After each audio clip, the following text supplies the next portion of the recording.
ராமானுஜ தயாபாத்திரம் ஞான வைராகிய பூஷணம் ஸ்ரீமத்வேங்கடநாதாரியம் வந்தே வேதாந்த தேசிகம் லக்ஷ்மீநாத சமாரம்பாம் நாதயா முனமத்யமாம் அஸ்மதாச்சாரிய பரியந்தாம் வந்தே குரு பரம்பராம் யோ நித்யம் அச்சுத பதாம்புஜ யுக்மருக்ம வியாமோஹத ஸ்ததிதராணி த்ரிணாயமேனே அஸ்மத்குரோர் பகவதோஸ்ய தயைக சிந்தோஹோ ராமானுஜஸ்ய சரணௌ சரணம் பிரபத்யே माता पिता युवतयस्तनया विभूतिः सर्वं यदेव नियमेन मदन्वयानाम् आद्यस्य नः कुलपतेर्वकुलाभिरामं श्रीमत्तदङ्घ्रियुगलं प्रणमामि मूर्धना भूतं सरश्च महदाह्वय भट्टनाथ श्रीभक्तिसार कुलशेखर योगिवाहान् भक्ताङ्घ्रिरेणु परकाल यतीन्द्रमिश्रान् श्रीमत्पराङ्कुशमुनिं प्रणतोऽस्मि नित्यम् उल्लास पल्लवित पालित सप्तलोकी निर्वाह कोरकितनेम कटाक्ष लीलाम् श्रीरंगहर्म्यतल मंगल दीपरेखां श्रीरंगराज महिषीं श्रियम् आश्रयामः कान्तस्ते पुरुषोत्तमः पणिपतिः शय्यासनं वाहनं वेदात्मा विहगेश्वरः यवनिका माया जगन्मोहिनी ब्रह्म ईशादि सुरव्रजः सदयितः त्वद्दास दासीगणः श्रीः इत्येव च नामते भगवती भ्रूमत्कथं स्वां वयम् आकारत्रयसम्पन्नाम् अरविन्द निवासिनीम् अशेष जगदीशीत्रीं वन्दे वरदवल्लभाम् श्रुति स्मृति पुराणानाम् आलयं करुणालयं नमामि भगवत्पाद शङ्करं लोकशङ्करम्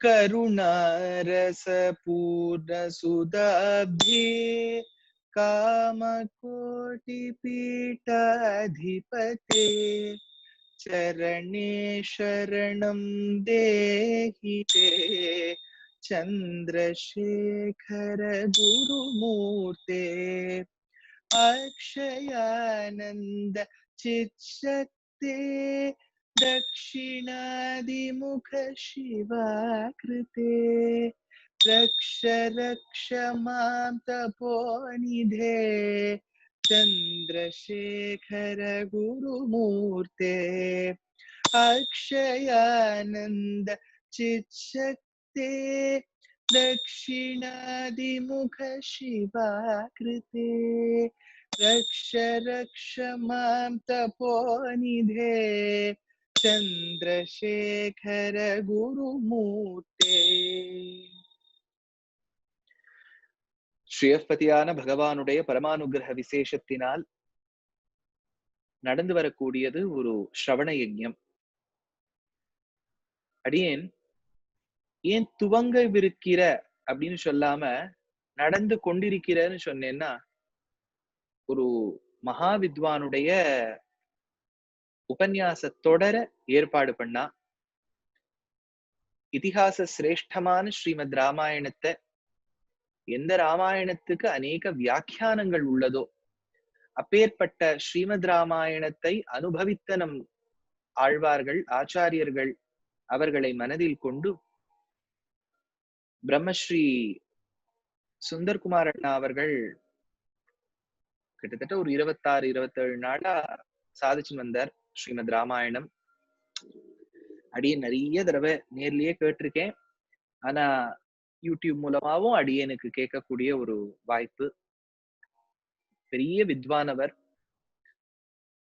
ராமாயணத்தையும் பாரதத்தையும் பாகவதத்தையும் நாராயணியத்தையும் செங்காலிபுரம் அனந்தராம தீட்சிதர்வாளுடைய பாணியிலேயே அவரை தன் மானசீக ஆச்சாரியனாக கொண்டு பல பல விசேஷமான அர்த்தங்கள் அது அவருக்கே ஏத்த பாணியில் சொல்லிண்டு வந்த மகாவித்வான். கிட்டத்தட்ட நடமாடும் வால்மீகி வியாசர்னு சொல்லலாம். அவருக்கு இந்த மூல கிரந்தம்லாம் தேவையே இல்லை, அப்படியே மனப்பாட்டமாவே சொல்லுவார். அத்தனை பாராயணம், அத்தனை ஸ்ரத்த. பொதுவா ஒரு தொடர் ஏற்பாடு பண்றான்னு வச்சுக்கோங்களேன், எனிவேர் லைவ் கான்சர்ட்ஸ். இப்ப லைவ் கான்சர்ட்ஸ்ங்கிறது கிட்டத்தட்ட நமக்கு ஒரு ஹைப்போதெட்டிக்கல் சினாரியோ மாதிரி எடுத்து பண்ணிட்டு இருந்த காலத்துலன்னு வச்சுக்கோங்க.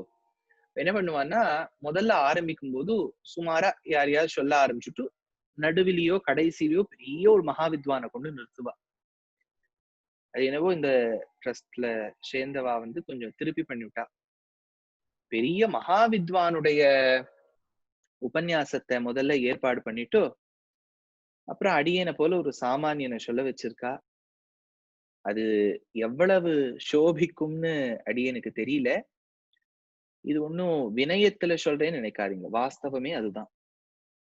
ஆனாலும் அல்பஸ்ச காலோ பகவஸ்ச விக்னாக, இடையூறுகள் அநேகம். இடையூறுகள் என்னன்னு நம்ம பட்டியல் போட ஆரம்பிச்சோம்னா போட்டுட்டே இருக்கலாம். காலம் ரொம்ப குறைச்ச. அல்பஸ்ச காலோ பகவஸ்ச விக்னாக. அந்த நேரத்துக்குள்ள அடியேனால எவ்வளவு சொல்ல முடியுமோ சொல்ல போறேன். ஒன்னே ஒண்ணு, நீங்கள்லாம் பாகவதோத்தமாள், ஸ்ரத்தையோடு இருக்கக்கூடிய மகனியாள். ஏதோ ஒரு சுந்தர்குமார் அண்ணாவோட உபன்யாசத்தை இவ்வளவு நாள் கேட்டுவிட்டு அது ஒரு பெஞ்ச் மார்க்கா வச்சுன்னு அடியேந்த கேட்க கூடாது. அடியேந்து ஒரு தனி பாணியில இருக்கும். அடியேனுக்குன்னு ஒரு தனி வழி. ஒரு படத்துல எல்லாம் சொல்ற டைலாக நான் சொல்லக்கூடாதா? அதுக்குன்னு ஒரு தனி வழி இருக்கு. You can call me a maverick, yet I am also doing it out of my love for our civilization. நம்ம பெரியவாள்லாம் வந்த வழி மேல இருக்கக்கூடிய ஒரு காதலினால், ஒரு அவாவினால் தான் நான் அடியேன் சொல்றதுக்கு முயல்கின்றேன். இப்போ விஷயத்துக்கு வந்துடலாம். என்னன்னா, கனகதாரா அப்படின்னு பேர் இந்த தொடருக்கு. விஷயமும் அதுதான். கனகதாரான்னு ஒரு ஸ்தோத்திரத்தை பகவத் பாதாள் நமக்கு அனுகிரகித்துள்ளார். அதை இந்த காலத்துக்குள்ள எப்படி ஓரளவுக்கு பதார்த்தங்கள், பொதுவான அர்த்தம், இத மத்த ஆச்சாரியாள்லாம் எப்படி அனுபவிச்சிருக்கா, இந்த கனகதாரா சொல்லுவதனால் பலன் என்ன அப்படிங்கிறத பார்க்கணும். பொதுவா ஸ்ரீ வைஷ்ணவ சம்பிரதாயத்துல 3 வைலட்சண்யங்களுக்கு ரொம்ப அதி முக்கியத்துவம் கொடுப்பா. நீங்க உடனே ஸ்ரீ வைஷ்ணவ சம்பிரதாயம்னு சொல்லிட்டா மத்த சம்பிரதாயத்துல இல்லைன்னு நினைக்காதீங்க. எல்லா சம்பிரதாயத்திலயுமே வச்சுக்கோங்களேன். நான் அந்த வார்த்தையே சொல்லல. எல்லா சம்பிரதாயத்திலயுமே நம்ம வைதீக சம்பிரதாயத்துல வைலட்சண்யத்ரயம்னு பேர். விலட்சணமா இருக்கக்கூடிய ஒரு விஷயம், எடுத்துக்காட்டா இருக்கக்கூடிய ஒரு விஷயம், எந்த விஷயத்தை நாம் கிரகித்தால், ஸ்ரத்தையுடன் கிரகித்தால் அர்த்தங்கள் கைகூடுமோ அப்பேற்பட்ட ஒரு வைலட்சண்யம். அது 3.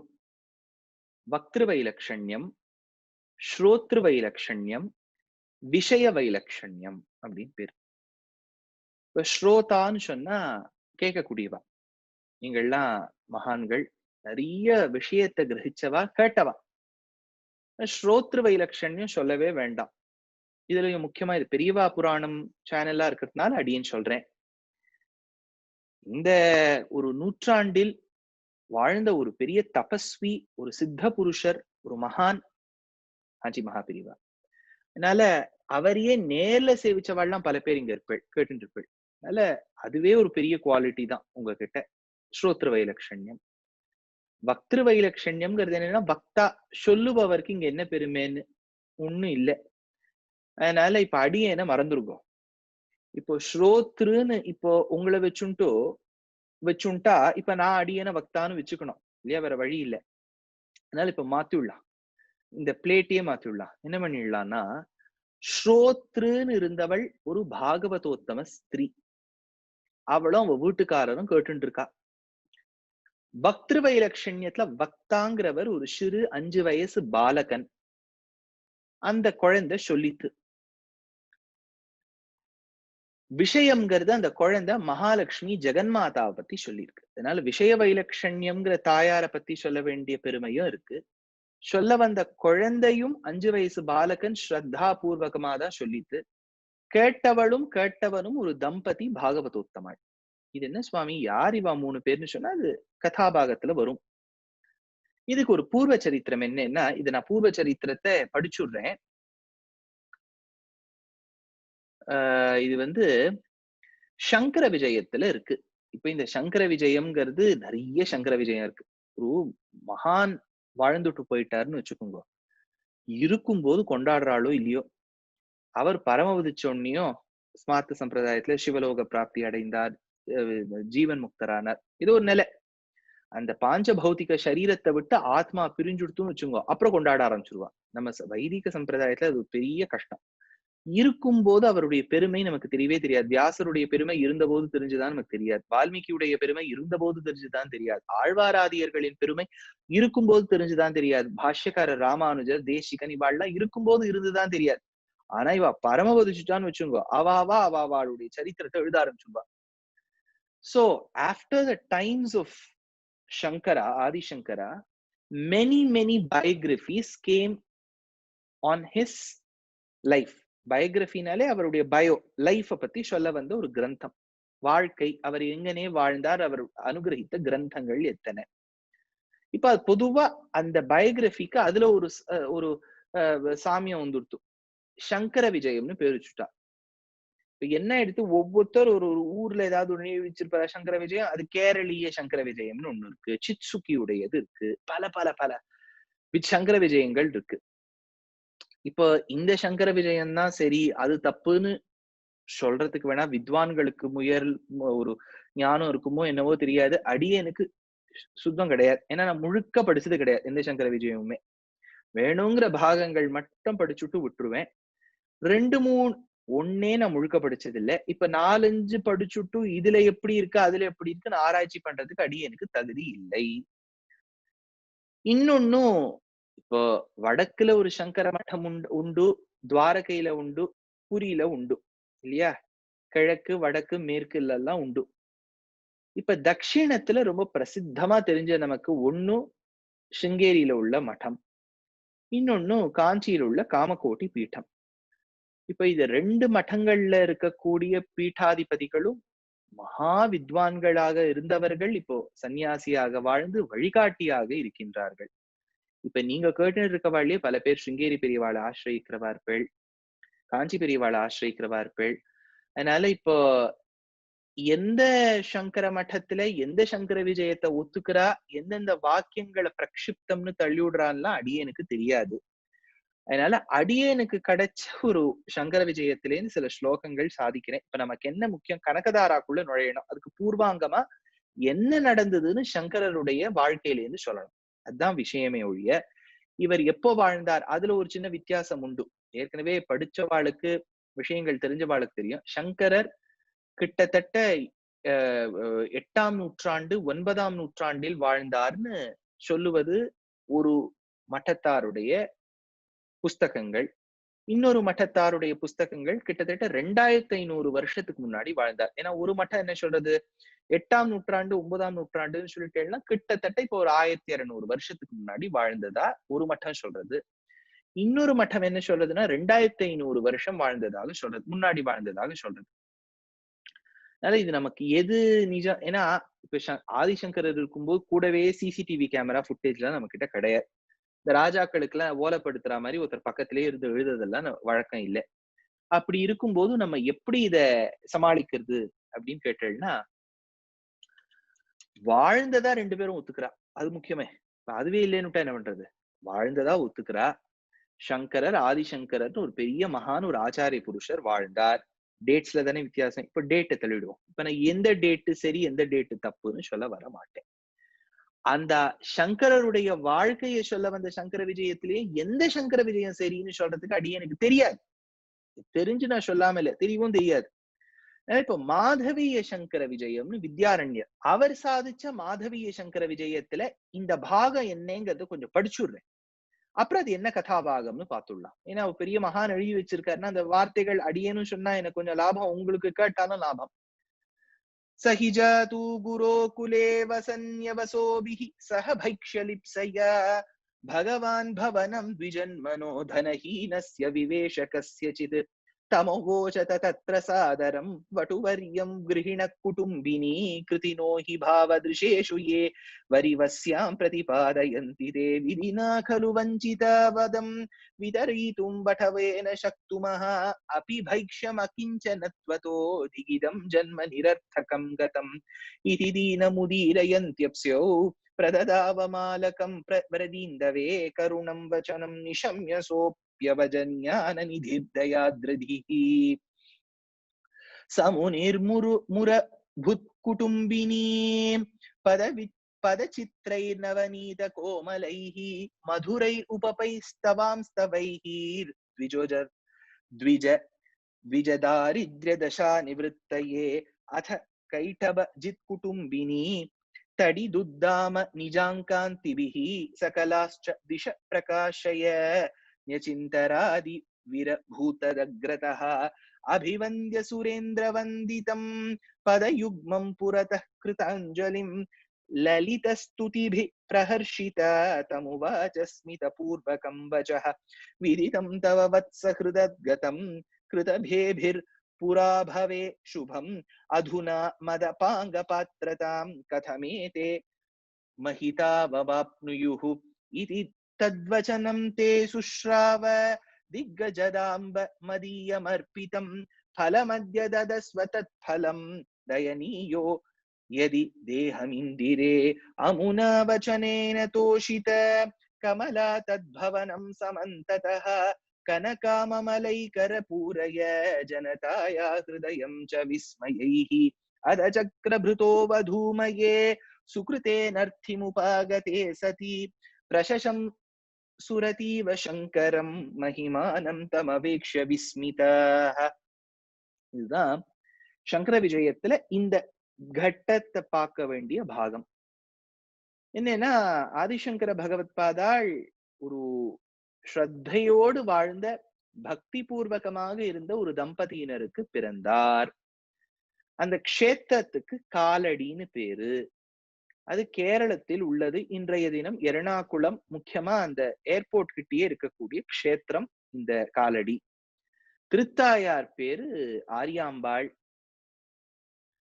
சிறு வயதில் சங்கரருடைய திருத்தகப்பனார் பரமபதித்து விட்டார் ஒரு செய்தி அடியேன் படிச்சிருக்கேன். தாயாருடைய அரவணைப்பில் வளர்ந்தவர் ஆதிசங்கரர். சிறு வயதில் சங்கரனாக இருந்த இவருக்கு 5 வயசுல பூணல் போட்டுட்டா. ஏன்னா இப்போ பிக்ஷை எடுக்க போகணும்னா அவருக்கு பூணல் போட்டாகணும். இந்த சம்பவம் 5 வயசுல நடந்ததா நிறைய புஸ்தகங்கள் அடியேன் படிச்சிருக்கேன். இப்ப நமக்கு ஒரு கேள்வி வந்துரும், சுவாமி அவருக்கு உபநயனம் ஆயிருக்க வேண்டாமா? உபநயனம்ங்கிறது 8வது வயசாச்சே. முதல்ல 1 வருஷத்தை நம்ம தாயின் கர்ப்பம் தந்தையின் கர்ப்பத்துல வச்சுட்டா, அடுத்த 7 வருஷம்னா 7வது வருஷ பூர்த்தியில தானே நடக்கணும் உபநயனம். இவருக்கு 5 வயசுங்கிறீங்களே, இது சாஸ்திர சம்மதமான ஒரு முதல் அப்ஜெக்ஷன் இல்லையா? உபன்யாசம் கேட்டாலும் முதல் கேள்விதான் நமக்கு ஞாபகம் வரும். அப்ப எப்படி இதுக்கு உத்தரம் கொடுக்கிறதுன்னா, சுவாமி வேதாந்த தேசிகன் என்னும் ஆச்சாரியனை நீங்க கேள்விப்பட்டிருப்பேள். ஸ்ரீ வைஷ்ணவ சம்பிரதாயத்துல பகவத் ராமானுஜருக்கு அடுத்தபடியாக ரொம்ப கொண்டாட வேண்டிய ஒரு மகனீயர், மகா புருஷர். அவருக்கும் அத்வைத சம்பிரதாயத்துக்குமே ஒரு லிங்க் உண்டு. லிங்க்னா என்ன? ஃப்ரெண்ட்ஷிப். இவருடைய க்ளோஸ் ஃப்ரெண்ட் வித்யாரண்யர். அவர் பெரிய அத்வைதி, இவர் விசிஷ்ட அத்வைதி. ஃப்ரெண்ட்ஸா இருந்தா பாருங்க, விஷயம் முழுக்க கிரகிச்சவா ஃப்ரெண்ட்ஸ் ஆயிடுறா. எங்கேயாவது நம்ம Quora.comல போய் கேள்வி கேட்டுட்டு பதில் தெரிஞ்சுடணும்னு வச்சுக்கோ, அதுல ஒரே நமக்கு துக்கம் தான் விளையும். சண்டை போடுறதுக்கு நமக்கு விஷயம் இருக்காது. எந்த அளவுக்கு கொண்டு நிறுத்திடுவோம்னா, எங்கேயாவது கொண்டு 9 கஜம் இப்படி கட்டிக்கிறா, அப்படி கட்டிக்கிறா, இப்படி நீங்க வந்து மஞ்சள் கலக்காத வேஷ்டியை நீங்க கல்யாணத்துக்கு கட்டிக்கிறீள், நாங்க மஞ்சள் கலந்த வேஷ்டி, இந்த அளவுக்கு கொண்டு வந்து நிறுத்திடுவோம். சாதாரணமா வஸ்திரம் வரைக்கும் வந்துடும். ஏன்னா நமக்குதான் சித்தாந்தம் தெரியாது. பிலாசபில ஒரு அத்வைத்தமா விசிஷ்டாத்வைத்தமான பேசுறதுக்கு நமக்கு எது இதுல தத்துவங்கள். இப்ப அச்சித்து சித்து ஈஸ்வரன்னா இதே இந்த இடத்துல உண்டா? அதே மாதிரி இப்ப வந்து இது பிரத்யக்ஷம், அனுமானம், சப்தம், இப்படி 3 விஷயம் வச்சுட்டு விசிஷ்டாத்வைதிகள் ஆதாரமா வச்சுருக்கா. இப்ப ஆதிசங்கரர் ஒருவேளை ஐதிஹ்யத்தை சேர்த்திருக்கலாம், தெரியாது. அதனால இப்ப எது சித்தாந்தத்தை வச்சு வாதாடணும்னா, if it is a philosophical debate, one must know the philosophy. தெரியாதுன்னு வச்சுங்க அடியனுக்கு, அப்ப அதுல வாதாட மாட்டேன். சரி, தியாலஜி பார்த்துடலாம், தரிசனங்கள் பார்க்கலாம்னு சொன்னா அதுவும் நமக்கு வராது. சரி, ஸ்லோகங்கள்ல இருக்கக்கூடிய சம்ஸ்கிருத பத பிரயோகங்களை வச்சு பார்க்கலாம், இதுல எப்படி இருக்கு நிருக்தம், இதுல எப்படி இருக்கு சந்தஸ், என்னெல்லாம் பிரயோகம் பண்ணியிருக்காரு, அதுவும் தெரியாது. இப்ப எது வைக்கும்? வேஷ்டி வைக்கும் வந்துருவோம். இப்ப வேஷ்டியும் தெரியலன்னா எங்க சண்டை போடுறோம்? எதுக்கு இது நான் சொல்ல வந்தேன்னா, இது சண்டைக்கு காரணம் அல்ல.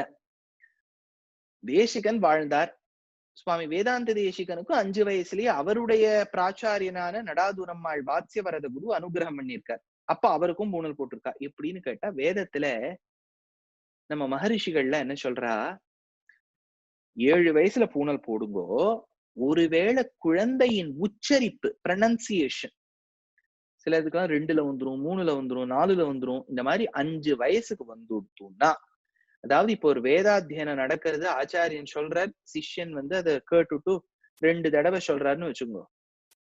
அப்போ அதை கிரகிச்சுண்டு உச்சரிப்பு நன்னா இருந்து சொல்ல வேண்டிய அந்த திரள் வந்து விட்டானே, அந்த பிள்ளை 5 வயசா இருந்தாலும் பூணல் போட்டுடலாம். எக்ஸெப்ஷன் பாருங்க எப்படி கொடுத்திருக்கா. சுவாமி ப்ரொனன்சியேஷன் முன்னாடியே வந்துடுச்சுன்னா போட்டுடலாம்னு சொல்றேன். இப்ப 7 வயசு ஆயும் வரல, 14 வயசு ஆயும் வரல, 20 வயசு ஆயும் வரல. இப்ப ப்ரொனன்சியேஷனே அவருக்கு வரமாட்டேங்கிறது, உச்சரிப்பே வரமாட்டேங்கிறது. எப்போ பூணல் போடுறதுன்னு கேட்டா, அது அவரவர் விதி வழி அடைய நின்றனரே. அவரவர் ஆச்சாரியத்தை கேட்டுன்னு போட்டுக்க வேண்டியதுதான். இப்ப சங்கரருடைய கதாபாகத்துல அவர் சிறு வயதில் மகான்களுக்கெல்லாம் உச்சரிப்பெல்லாம் ஒரு பெரிய கஷ்டமே இல்ல வந்துடுத்து. பிக்ஷோசிதம் பிரகடயன் பிரதமாசிரமத்துவம் கிருஷ்ணாஜினம் யவனிகாம் கிருதவான் பிரியாயான்னு எடுத்தார் சுவாமி தேசிகன். ஏன்னா பெருமாளுடைய அவதாரங்களிலே எந்த அவதாரத்தை பெருமாள் ஒரு அடியவருக்காக பிக்ஷை எடுக்க சென்றார் என்றால் பிரம்மச்சாரியாகத்தான் வாமனாவதாரம் இருந்த போதுதான் சென்றார். பிக்ஷோசிதம் அந்த மாதிரி ஆதிசங்கரரும் பிக்ஷை எடுப்பதற்காக சென்றார். எந்த திவசம் சென்றார் அப்படின்னு பார்த்தேன்னா, ஏகாதசி ஹரிவாசரம்னு பேர் ஏகாதசிக்கு அடுத்த நாள் துவாதசி திதியன்னு பிக்ஷை எடுக்க சென்றார். பிக்ஷையில சில நியமங்கள் உண்டு. இதெல்லாம் மகான்கள் சொல்லியிருப்பா. இது அடியேனே ஒண்ணும் இப்ப உஞ்சவிருத்தியும் இல்ல, பிக்ஷையும் இல்ல. வீட்டுக்குள்ள பிக்ஷை வேணா எடுக்கலாமோ என்னவோ. அடியன் வீடு வீடா போய் அந்த அக்ரஹாரம் கான்செப்டே போயிடுத்து. இப்ப கிண்டல் அடிக்கிறவா தான் இருக்கா இல்லையா? தியாகராஜர் இத்த பண்ணார் அத்த பண்ணார்னு சொல்லக்கூடிய மகான்கள் தான் இருக்காளே ஒழிய, இப்ப அதை எப்படி கடைபிடிக்கிறதுன்னு சொல்லக்கூடியதுக்கு ஆள் இல்ல. ஒருவேளை இப்போ பஜன சம்பிரதாயத்துல இன்னும் உஞ்சவிருத்தி எல்லாம் அதுக்கு அங்கமா வச்சுட்டு இருக்கா. அதுவும் இன்னைக்கு அது பஜன சம்பிரதாயம் என்னைக்கு பண்றாளோ அன்னைக்கு உஞ்சவிருத்தி எடுப்பா. தினம் எடுக்கிறாளான்னு தெரியல. இதுல என்ன ஒரு நியமம் பெரியவாள்லாம் சொல்லுவான்னா, இப்ப பிரம்மச்சாரி பிக்ஷை எடுக்கிறார், சன்னியாசியும் பிக்ஷை எடுக்கணும். ஏன் அந்த காலத்துல நிறைய சன்னியாசிகள் இருப்பா. இப்பெல்லாம் நமக்கு எங்கெங்கயோ சங்கர மடத்துக்கு போங்க, சிங்கரிய மடத்துக்கு போங்க, அஹோபில மடத்துக்கு போங்க, ஆண்டவன் ஆசிரமத்துக்கு போங்க, நீ அங்கெல்லாம் தான் சன்னியாசிகள் இருக்காளே ஒழிய அந்த காலத்துல தெருவுக்கு தெரு நிறைய சன்னியாசிகள் இருப்பா. ஏன்னா சன்னியாசமும் ஒரு ஆசிரமம் தானே. அப்ப சன்னியாசியும் சரி, பிரம்மச்சாரியும் சரி, இவ 2 பேருக்கும் பொது என்னன்னா, இவ பிக்ஷை எடுக்கும் போது இவாளுக்கு சாதம் போடணும். சாதம் போட்டுட்டா ஏன் ஏன் சுவாமி அரிசியா போடக்கூடாதான்னு கேட்டா, பொதுவா பிரம்மச்சாரியும் சரி சன்னியாசியும் சரி அக்னி காரியங்கள் பண்ணக்கூடாது. பிரம்மச்சாரி சமிதாதானம் பண்ணலாமே ஒழிய அவரே போய் மத்த ஹோமங்களுக்கெல்லாம் அவருக்கு விதி கிடையாது. ஏன்னா முக்கியமா எல்லா அக்னிஹோத்திரம் தொடங்கி எல்லாத்துக்குமே பத்னி கூட இருக்கணும்.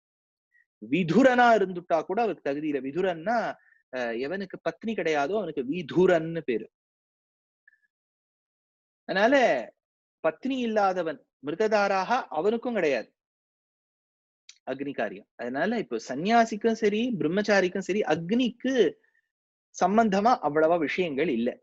அப்படின்னா இப்ப அரிசியை நம்ம சாதமாக்கணும்னா அக்னி காரியம் பண்ணி ஆகணுமே. அதனால என்ன பண்ணுவா, வடிச்சதாவே போட்டுருவா, சாதமாவே போட்டுருவா. ஆனா ஒரு விதி என்னன்னா, இப்ப நம்ம அவருக்கு ரொம்ப நல்ல எண்ணம்னு வச்சுங்கோ, நான் குடுக்குறேன் ஆனா அவர் சாப்பிடப்படாது. இந்த மாதிரி நல்ல எண்ணங்கள்லாம் நமக்கு வரும் இல்லையா? அப்ப என்ன பண்றதுன்னு கேட்டா, அவருக்கு பிக்ஷைய போட்டுட்டு இந்த சாதம் இருக்கு இல்லையா, அதை போட்டுட்டு அவரை நீங்க சேவிச்சுட்டு பிரதட்சணம் பண்ணிடணும். அப்படின்னா அவர் அதை சாப்பிட முடியாது. நமக்கு இருக்கக்கூடிய நல்லெண்ணம் அப்படி இருக்கும். சரி, இப்ப விஷயம் என்னன்னா, இப்ப பிரம்மச்சாரிக்கும் சரி சன்னியாசிக்கும் சரி சாதமா போடணும். கிரகஸ்தனுக்கு அப்படி இல்லை, அரிசியா போடணும். ஏன்னா அவர் கிரகஸ்தனானபடியால் வீட்டுல போய் உபாசனம் பண்ணி வைஸ்வதேவம் பண்ணி பத்னி வந்து இதை வடிச்சு போடுவோம். நான் சொல்லிட்டு இருக்கிறதெல்லாம் அந்த காலம். இதெல்லாம் அடியேனும் நான் கேட்டிருக்கேன், பார்த்தது இல்ல. இதெல்லாம் எங்க ஆச்சாரியன் சொல்லி மகான்கள் சொல்லி நான் கேட்டிருக்கேன். இப்ப ஆதிசங்கரருக்கு 5 வயசுன்னு சொன்னதுனால 5 வயசுல பூணல் போடலாம், அவருக்கு உச்சரிப்பு வந்ததுனால. இப்ப அவர் பிரம்மச்சாரியாக இருப்பதால் யாராவது சாதம் தான் பண்ணணும். அவர் கேரளத்துல இருந்திருப்பார், குண்டு குண்டா அரிசி இருக்கும். கேரளா எல்லாம் முன்னாடினா குண்டு குண்டா இருக்கும் அரிசி. அது அந்த அம்மையார் வந்து சாதமா வடிச்சு போட்டிருக்கணும். யார் வீட்டு வாசலுக்கு போறாரோ இவ போட்டிருக்கணும். அவ என்ன பண்ணிருக்கா, அவ வீட்டுக்கே அன்னைக்கு சாதம் இல்ல, அரிசி இல்ல. அரிசி இருந்தாதான் சாதம் ஆக்குறது, அதுவே இல்ல. இப்ப பாரனை எப்படி பண்ணுவா? பாரணா காரணாம்னஹான்னு தேசிகன் வந்து கருட பஞ்சாசத்துல எடுத்தார். இப்போ கருடன் என்ன பாரணம் பண்ணுவார்? யோசிச்சு பாருங்களேன். கருடன் வந்து பெரிய நித்திய சூரி, பெருமாளுக்கே கைங்கரியம் பண்ணிட்டு இருக்கார். கருடன் உருவாம் அறையின் பொருளாம் கண்ணன் கரிகிரி மேல் நின்று அனைத்தும் காக்கின்றானேன்னு தேசிகன் எடுத்தார். இப்ப கருடன் என்னத்த இப்ப பாரணம் பண்ணுவார்? துவாதசி வந்துடுத்து கருடன். நம்ம பண்ற மோர் குழம்பு இல்லாம சாப்பிடுவார். அவர் வந்து ஒரு ஒரு யானை, இன்னொரு பக்கம் ஆமை. இதுதான் சாப்பிடுவார். என்ன சுவாமி கருடன் போய் சாப்பிடுறாருன்னா, கோவில் கருடன் அதெல்லாம் சாப்பிட மாட்டார். நம்ம கோவில் கருடன்ல நமக்கு அட்ஜஸ்ட் பண்ணிட்டு நம்ம ஏதோ நம்ம கதம்ப சாதமோ, என்ன போடுறோமோ, வெறும் சாதமோ அதெல்லாம் சாப்பிட்டுருவார். கோவில்ல ஆகமப்படி இருக்கக்கூடிய கருடன், நிஜம் கருடன், விபவாவதாரத்துல இருக்கக்கூடிய கருடன், பரவியூகாதிகளா இருக்கக்கூடிய கருடன் என்ன பண்ணுவார்ன்னா, ஒரு ஒரு யானை, ஒரு ஆமை அப்படி சொல்லி சாப்பிடுவார். பாரணா காரணாம்னா. சரி இப்ப என்ன? இப்ப இவளுக்கு பாரணை பண்ணணும். பாரணை பண்றதுக்கு இத்தியாதிகள்லாம் தேவை. அகத்திக்கீரை தேவை. மோர் குழம்பு அன்னைக்கு பண்ணணும்னா, ஒரு நாள் முழுக்க உபவாசம் இருந்தபடியால் வயத்துல கொஞ்சம் given it an intermittent rest இல்லையா?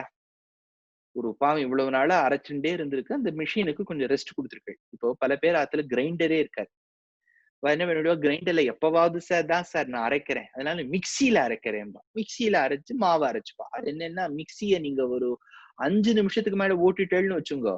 அதுல மோட்டார் போயிடும், ஏதாவது ஒண்ணு போயிடும். அதுவே புகையெல்லாம் வரும். நிறுத்தி வச்சுருவா. அப்பப்பப்பப்ப ஒரு கேப் குடுத்துட்டு அரைப்பா. அந்த மாரி நம்ம வயரும் ஒரு பெரிய கிரைண்டர் மாரி. அது அரைச்சுண்டே இருக்கு. நீங்க கார்த்தால, மத்தியானம், ராத்திரி இப்பல்லாம் லாக்டவுன்ல என்ன கத்துண்டேள்? என்ன பகவதி விஷயம் என்ன கத்துண்டேள்னா, நீங்கலாம் நெறைய விஷயம் கேட்டுருக்கேள், கத்துண்டுருப்பேள். நான் கத்துண்டுருக்கேன். கிட்டத்தட்ட ஒரு 59 ரெசிபி எழுதி வச்சிருக்கேன். எவ்வளவு பேர் என்னென்னலாம் சொல்றா? டொமேட்டோ இட்லின்னு ஒருத்தர் பண்றார். ரொம்ப பிரமாதமா இருக்கு. டொமேட்டோவ அரைச்சு அதுல மாவுல போட்டு, அது போட்டா அப்படியே தொட்டுக்கிறதுக்கு ஒண்ணுமே வேண்டாம். நீங்க டபுள் டிஷ்ஷே பண்ண வேண்டாம். அந்த இட்லிலயே அந்த டொமேட்டோ டேஸ்ட். பல பல ரெசிபி இருக்கு. இதெல்லாம் நம்ம பண்றது, பாக்குறது இருக்கட்டும். நம்ம வயிறு எவ்வளவு கஷ்டப்படும் பாருங்க. புது ரெசிபி வேற. அதுக்கு முன்னாடி இந்த ரெசிபி பார்த்ததே கிடையாது. அது எக்ஸ்ட்ரா ஒர்க் வேற பண்ணணும் அரைக்கிறது. அதனால இப்ப ஏகாதசி அன்னைக்கு பகவத் ஸ்மரணம் இருப்பதால் அன்னைக்கு நிர்ஜலமாக இருக்க வேண்டும். இதுக்கு மேல நான் ஒண்ணும் சொல்ல மாட்டேன் ஏகாதசியை பத்தி. ஏன்னா நானே நிர்ஜலமா இருக்கிறது. இருந்தார்கள், இருக்கின்றார்கள் பல மகான்கள். அடுத்த நாள் மோர் குழம்பெல்லாம் சாப்பிடணும், சுண்டைக்காய் சாப்பிடணும் இல்லையா, அகத்திக்கீரை சாப்பிடணும். இப்ப சொல்லும் போதே நல்லா இருக்கு கேட்கறதுக்கு இல்லையா? அப்பேற்பட்ட பாரணைக்கு தயார் செய்ய வேண்டும் இந்த பெண்மணி. இந்த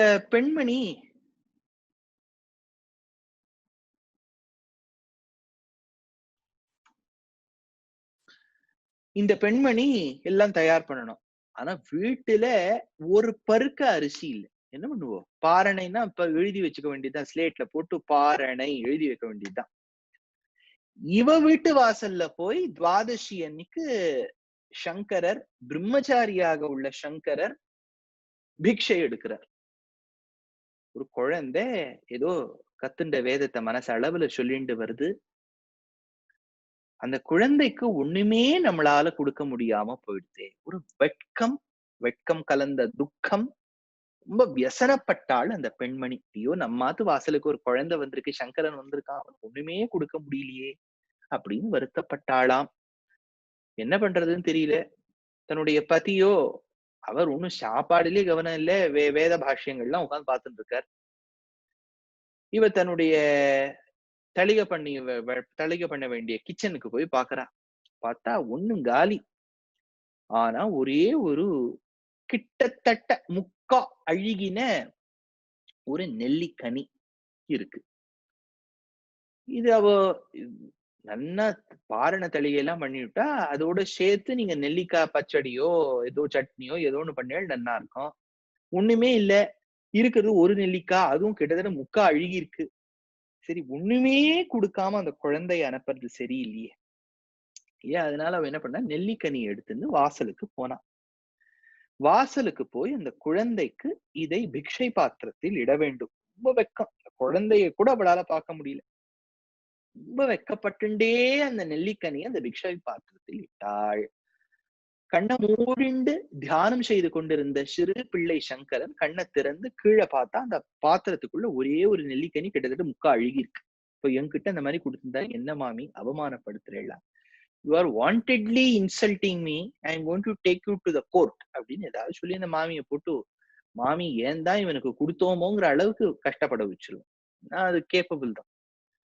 சங்கரர் அதை பார்க்கல. இப்ப அவரு என்ன பண்ணார், அதுதான் ஒரு மகான்கள் இந்த உலகத்துல பிறக்கிறாருன்னா they can do much more what than normal people like we can do and think. அந்த பெண்மணியின் எண்ணத்தை பார்த்தார். ஐயோ அவ ஒண்ணுமே இல்லைனாலும் இதை கொடுக்கணும் நினைக்கிறாளே, அவ மூஞ்சி திருமுகத்துல அப்படி ஒரு வெட்கம் தெரியறதே. ஐயோ என்ன வாத்சல்ய பாவம், மாத்ருபாவம், என்ன கருணாரசம் இந்த பெண்கிட்ட இருக்கு. ஆனா தாரித்ரம் இருக்கு இல்லையா? தரித்திரம் தாண்டவம் ஆடுறதே வீட்டுல இருந்திருந்தா எத்தனையோ கொடுத்திருப்போம். தரித்திரம் இருப்பதால் இந்த அழுகின நெல்லிக்கனியை கொடுக்கிறாளே. இந்த தரித்திரம் போனாதானே அவளுக்கு ஒரு மனசு நிம்மதி ஏற்பட்டு பிறருக்கு நாம் உதவி செய்கின்றோம் என்கின்ற அந்த ஒரு கான்பிடன்ஸ் வரும் அப்படின்னு நினைச்சார். இப்ப நினைச்சதும் யாராவது நினைச்சிருப்போம். அதுக்கும் மேல ஒரு விஷயம் பண்ணார் சங்கரர். அவர் என்ன பண்ணார், மகாலட்சுமிய மனசுல வச்சுட்டார், தியானம் பண்ணிட்டார். ஜெகன்மாதா மாதே அப்படின்னாரு. அவர் கூட்டா யார் வேணாலும் வந்துருவா. ஜெகன்மாதா வந்திருக்கா மனசுக்குள்ளேன்னு வச்சுக்கோங்களேன். அவருக்கும் ஜெகன்மாதாவுக்கும் ஒரு பேச்சுவார்த்தை. அவளை பார்த்து கேட்கிறார், ஏம்மா நான் நினைச்ச உடனே நீ வந்தியேம்மா, ஏம்மா நான் நினைச்ச உடனேயா நீ வந்துட்டே, நான் என்னம்மா அப்படி பண்ணிருக்கேன், நீ ரொம்ப பூர்வ ஜென்ம புண்ணியம் பண்ணிருக்கேப்பா சங்கரா, இஹ ஜென்மத்திலே நீ அவ்வளவு ஞானவானா இருக்கியே, நீ கூட்டும் நான் வராம இருப்பேனா அப்படின்னு தாயார் கேட்டிருக்கா. ஏம்மா ஏதோ போன ஜென்மத்துல பண்ண புண்ணியத்தோட லேசத்தை வச்சுட்டு கருணை கூர்ந்து நீ எனக்கு முன்னாடி கண்ணளவு மனசளவுல பிரத்யட்சமா இருக்கே, அதுல ஒரு சின்ன திவளை இந்த பெண்மணி மேல காமிக்க கூடாது. அவ ரொம்ப பாவம் பண்ணிருக்கா சங்கரா. இப்ப வேணா நல்லவளா இருந்திருக்கலாம், பூர்வ ஜென்மத்துல ரொம்ப பாவம் பண்ணிருக்கட்டும்மா. நான் தான் இப்ப சொல்றேனே, நான் புண்ணியம் பண்ணிருக்கேங்கிறதுக்காக தானே என் முன்னாடி வந்தேன். அந்த புண்ணியத்துடைய லவலேசமா கொஞ்சம் பார்வையை இவ மேல திருப்பேன் அப்படின்னு சங்கரர் வினவினார். அதுக்கு ஜெகன்மாதா ஸ்ரீ மகாலட்சுமி தாயார் அவ சொல்றா, ஏன்பா நீ சொல்றேங்கிறதுக்காக நான் திருப்பி விட்டா என்னை யாராவது வந்து கேள்வி கேட்டா நான் என்ன பண்றது இல்லையா? ஏம்மா இந்த மாதிரி ரூல் இருக்கே, நீ அவ பக்கம் திருப்ப கூடாது, அவ பாவம் பண்ணிருக்கா, நீ போய் சங்கர ரெக்கமெண்டேஷன் வந்து தூங்கிறதுக்காக திருப்பலாமான்னு கேட்டா எப்படிப்பா சங்கரா நான் சமாளிப்பேன் அப்படின்னு தாயார் கேட்டிருக்கா. அதுக்கு சங்கரர் சொல்ற, அம்மா யாராவது உன்னை கேட்டாலும் நீ அவளுக்கு பதில் சொல்ல வேண்டிய அவசியகதை இல்லை. ஏனெனில் இந்த ஜகத்துக்கே காரணம் நீயும் உன் மணாளனும் அன்னோ. பெருமாள் தாயார் சேர்ந்துதான் இந்த உலகத்தையே படைச்சிருக்கா. உனக்கில்லாத அந்த அந்த ஸ்ட்ரென்த்தா பவரா உன்னை யார் கேள்வி கேட்பா? அப்படியா சங்கரா, என்னை யாரும் கேள்வி கேட்க மாட்டாளா? ஆமாம்மா, அகாரத்துக்கே வாச்சியனான பகவானான ஸ்ரீயப்பதியான சர்வலோகேஸ்வரனான நாராயணனுடைய ஹிருதயத்துல வாசம் பண்ண கூடிய நீ அகாரத்துல அடங்கியிருக்கியே. அகாரார்த்தோ விஷ்ணு ஜெகதுதய ரக்ஷா பிரளய கிருத்துன்னு பராசர பட்டர் எடுத்த அஷ்டஸ்லோகின்னு ஒரு ஸ்தோத்திர பிரபந்தத்துல. அப்பேற்பட்ட நீ அகாரத்துல இருக்கியம்மா. இருக்கேனாப்பா? அப்படியா அம்மா, என்னம்மா ஒண்ணுமே தெரியாத மாதிரி என்ன கேக்குற? அந்த அகாரத்தில் நீ இருப்பதால் தானே உனக்கு அதிதின்னு ஒரு பேர் உண்டு. நீங்க லக்ஷ்மி அஷ்டோத்திரத்துல பார்த்தேன்னா, அதிதீம் சதிதீம் தீப்தாம் வசுதாம் வசுதாரிணீம் நமாமி கமலாம் காந்தாம் க்ஷமாம் க்ஷீரோத சம்பவாம் அனுகிரக பராம் புத்தி மனகாம் ஹரிவல்லபாம் அசோகாம் அமிர்தாம் தீப்தாம் லோக சோக விநாசினீம். பரவாயில்ல இல்லையா லக்ஷ்மி அஷ்டோத்திரத்துல? அல்ல அதிதின்னு வரும். அதிதினா எவள் ஒருவளை கேள்வியே கேட்க முடியாதோ அகார வார்த்தையாக இருக்கக்கூடியவளுக்கு அதிதின்னு பேர். அப்படி சொன்னபடியால் தாயார் கொஞ்சம் கண்ணை மூடிண்டு, ஓஹோ சங்கரன் பிடிச்சுட்டான் பாரு பாயிண்ட்னு நினைச்சுட்டு இருக்கா. அந்த சமயத்துல சங்கரர் அவளுடைய கட்டாட்சம் பூர்ணமாக இந்த பெண்மணியின் மீதும் அவளுடைய இல்லத்தின் மீதும் விழ வேண்டும் என்பதற்காக ஸ்தோத்திரம் பாட ஆரம்பிச்சார். அந்த ஸ்தோத்திரத்துக்குத்தான் கனகதாரா அப்படின்னு பேர். கனகதாரா ஏன் வந்துடுத்துங்கிற அர்த்தத்தை பார்த்தோம். இத சொன்னவர் பாடினவர் வக்தா பெரிய மகான் ஆதிசங்கர பகவத்பாதர். இத கேட்ட மகனியாள் அந்த பதி பத்னிகள் தம்பதியினர் பாகவதோத்தமாள். விஷயம் கேட்கவே வேண்டாம், ஜெகன்மாதா ஸ்ரீ மகாலட்சுமியுடைய வைலட்சண்யத்தை பத்தி. இப்ப கிரந்தத்தினுடைய காரணத்தை சொல்லிவிட்டேன். இப்ப மகாலட்சுமியை பத்தி இவர் ஒருத்தர் தான் பாடியிருக்காரா, சங்கரர் மட்டும்தான் பாடியிருக்காரான்னு கேட்டா ஒன்னையும் ஞாபகம் வச்சுங்க. நம்ம பூர்வாச்சாரியால என்ன பண்ணுவார்னா கொடைஞ்சு இதிஹாச புராணாபியாம் வேதம் சமூக பிரம்மயேது பிபேதி அல்பஸ்ருதாத் வேதாத் மாமயம் பிரஹரிஷ்யத்தின்னு ஒரு ஸ்லோகம் பிரசித்தமானது. வேதத்துல சொல்லி இருக்கா, வேதாந்தம் ஒத்துன்னு இருக்கா, வேதாந்தத்தின் கருத்தை உட்கொண்ட தன்னில் கொண்ட இதிகாசங்களான ராமாயணம் மகாபாரதம் சொல்லியிருக்கா, இதிகாசங்களை விரித்துரைப்பதற்காக வந்த புராணங்கள் ஏத்துன்னு இருக்கா. இது அத்தனையும் பாப்பா. வேதம், வேதாந்தம், இதிகாசம், புராணம். இதுல விஷயம் சொல்லியிருக்குன்னா அப்படின்னா நம்ம அந்த விஷயத்தை பத்தி பாடலாம். புதுசா ஒரு தேவதை வரான்னு வச்சுக்கோங்க, புது புது தேவதையே வந்துடுறா. ஏதோ நமக்கு பெரியவாள்லாம் விஷ்ணு சஹஸ்ரநாமம் ரொம்ப பிரசித்தம். கேயம் கீதா நாம சஹஸ்ரம் இல்லையா? சஹஸ்ரநாமத்துக்கு அப்பேற்பட்ட பெருமை. பனீஷியா டு ஆல். இந்த when we are going through tough times such as this, I absolutely want to keep myself positive and would also want to spread positivity to you all. Absolutely, and there's no doubt in that at all. Nevertheless, ஒரு அச்சம்ங்கிறது நம்ம மனசுக்குள்ள இப்ப வந்திருக்கணும். அது என்ன நம்ம positivity போட்டாலும் இந்த பயம் நல்ல பயம், ஞாபகம் வச்சுங்க. ஜாகிரதையா இருக்கணும், கை ஆரம்பிக்கணும், கால் ஆரம்பிக்கணும், வாய் ஆரம்பிக்கணும், இதெல்லாம் நல்லது தானே. இப்போ ஒரு பயம் வந்திருக்கு. இந்த பயத்தோட சேர்ந்து டிப்ரெஷன், இந்த மாதிரி மென்டல் இல்னஸஸ் வந்துடுது. Physically, people feel very, very inactive, lethargic and weak. Work from home முதல் சில நாள் நல்லா இருக்கும். இப்போ ஆபீஸ்க்கு போனா போறோம்னு பல பேர் சொல்லிட்டு இருக்கா. அடியேனுக்கே இப்போ உபன்யாசம் பெரியவா புராணம் கேட்டிருக்கா. அவளுடைய ஆக்ஞை அடியேனை போல ஒரு சாதாரணப்பட்டவனுக்கு சொல்லக்கூடிய ஒரு வாய்ப்பு. விஷயம் என்னன்னா, எனக்கே இப்ப ரொம்ப இந்த ஆன்லைன் உபன்யாசம் is not my cup of tea. அடியனுக்கு ஒரு வருஷத்துல 200 உபன்யாசம் கொடுத்துட்டு இருந்தேன். ஒரு 1000 பேரு 500 பேரு இந்த மாதிரி மனுஷாலெல்லாம் பாகவதோத்தமாலெல்லாம் பார்த்துட்டு அவ ஃபேஷியல் ரியாக்ஷன், அவ பாடி லாங்குவேஜ், கை தட்டுறதும் இதெல்லாம் ஓரளவுக்கு you may call this is limelight craze. Limelight கிரேஸ்ன்னு சொல்றதை விட ஒரு மாதிரி அந்த ஒரு எக்ஸ்பீரியன்ஸ் அடியனுக்கே வந்துடுது பாருங்க. ஒரு உபன்யாசக்கன்னா அந்த எக்ஸ்பீரியன்ஸ் இருக்குமே. இப்ப சட்டுன்னு தூக்கி ஒரு கம்ப்யூட்டர் எதுக்கு நான் உட்காந்து சொல்லிட்டு இருக்கேன். யாரெல்லாம் கேட்டுட்டு இருக்கேன்னு எனக்கு தெரியாது. இப்ப நிறைய இப்ப Facebook லைவ் எல்லாம் போனா பேரு தான் தெரியுது. இப்போ அடியோங்களுக்கு கூட இது ஒரு புது அனுபவம் தான். நெகட்டிவா நான் சொல்லல. ஆனா எங்களுக்கு இது ஒரு it's a learning phase is what I can simply put it. அப்படி இந்த ஒரு பேண்டமிக் காலத்துல நம்ம தெரிஞ்சுக்க வேண்டிய முக்கியமான ஒரு விஷயம் என்னன்னா, நம்ம பூர்வாச்சாரியாள்லாம் பாடினான்னு வச்சுக்கோங்க, அது வேதாந்தத்துல இருக்கணும். அப்பதான் அவ பாடுவா. சட்டுன்னு அவ மனசு தோணியதுதான் பாடிவிட மாட்டா. இப்ப இந்த பேண்டமிக்ல எல்லாரும் கேட்கறா. அடியனுக்கு மெயில் எழுதி கேட்கறா, சுவாமி இந்த கஷ்டத்துல இருந்து போறதுக்கு ஏதாவது ஒரு வழி சொல்லுங்க. இப்ப நான் ஏதாவது ஒரு வழி சொல்லேன்னு வச்சுக்கோங்க, சொல்லலாம். ஏதாவது ஒரு வழியை பார்த்து நமக்கு இல்லாத ஸ்லோகங்களா புஸ்தகங்களா பேச்சு சாமர்த்தியம் இருந்துட்டா அதையும் சமாளிக்கலாம். இந்த ஸ்லோகத்தை சொல்லுங்க, அதை சொல்லுங்க, இதை சொல்லுங்க. ஏற்கனவே இப்போ இதை கேளுங்க, அதை கேளுங்க, அதை 1000 வாட்டி சொல்லுங்கிற. இப்ப நான் வேற ஏதாவது புதா சொல்லிட்டேன், முதல்ல நான் சொல்லியிருக்கணும், நானே சொல்ல மாட்டேன்.